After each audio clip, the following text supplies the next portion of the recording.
để đậu để xe ngã tư, đường đi Thái Nguyên, đường đi Hà Nội, đường đi Hà Gia, đường đi Bát Gia, đường đi Bát Ni.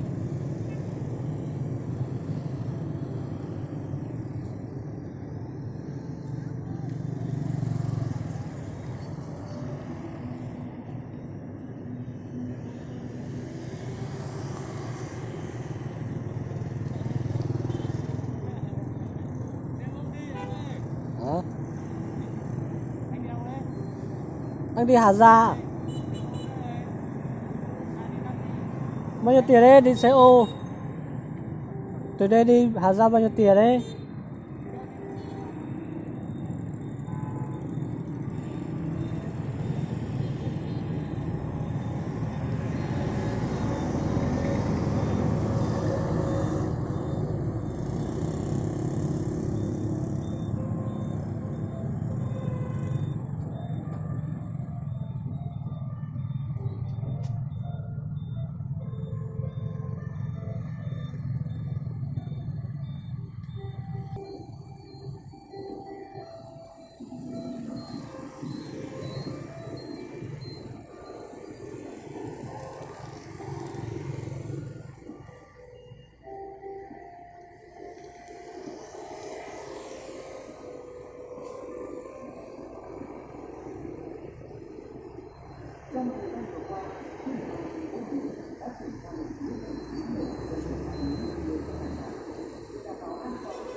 Có một thôi à? Dạ sao?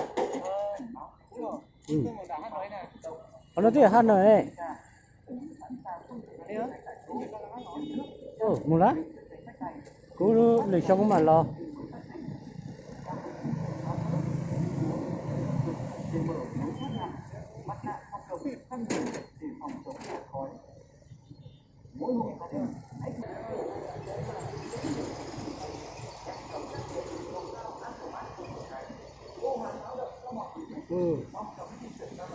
Đấy rồi.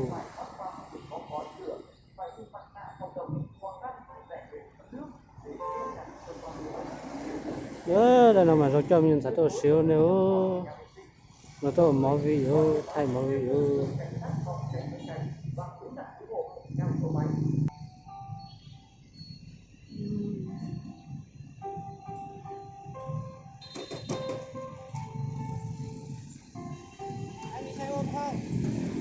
bao nhiêu tiền đấy? Bao nhiêu tiền đó? 5.000 thôi. 5.000 đi bao lâu? Đi khoảng 10 cây số cũng được. 10 cây số á? Đi luôn. Đi 10 người luôn. Chờ tí là. Sao mà đi rồi? Đùa, xe ô này đùa.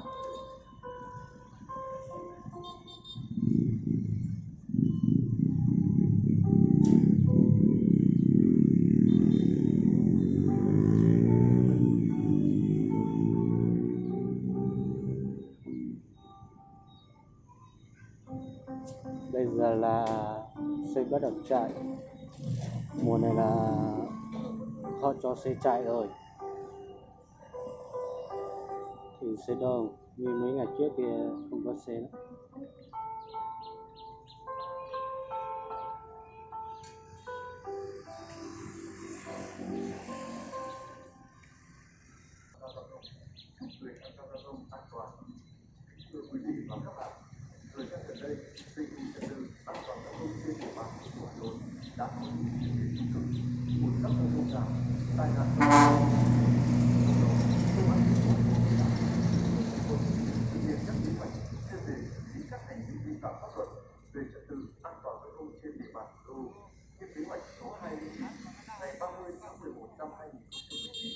Về xử lý vi phạm các quy định về trật tự an toàn giao thông qua hệ thống camera giám sát, xử phạt giao thông, đặc biệt từ nghị định 100 ND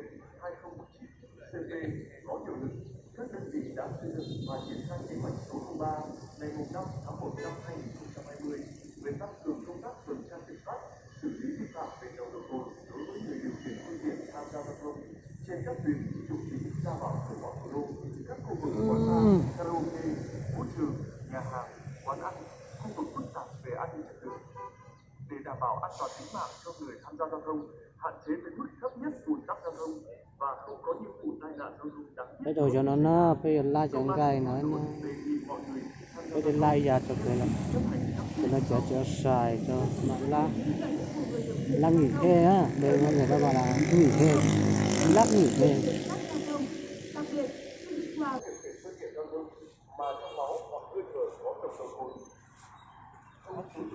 Đây này.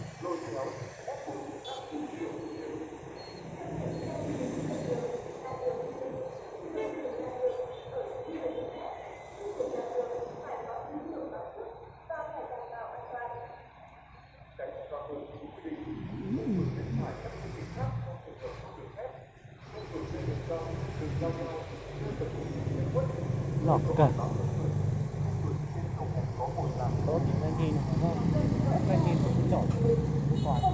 Chị tao, do, chị tao cả, con gì cũng quậy, nè, gì giờ dưới bao nhiêu cơ, giờ có dưới bao nhiêu, gì chỗ nào lúc khiên đồng nó chứ, sao thì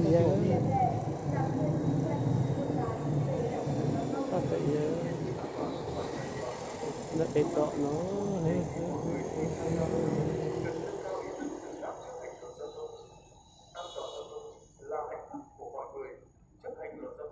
là thể hiện nét đẹp văn hóa của người tham gia giao thông.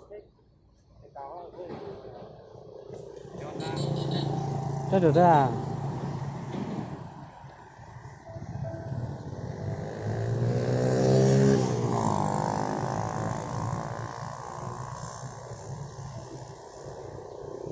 Giờ thì cho ăn luôn, nấu phết.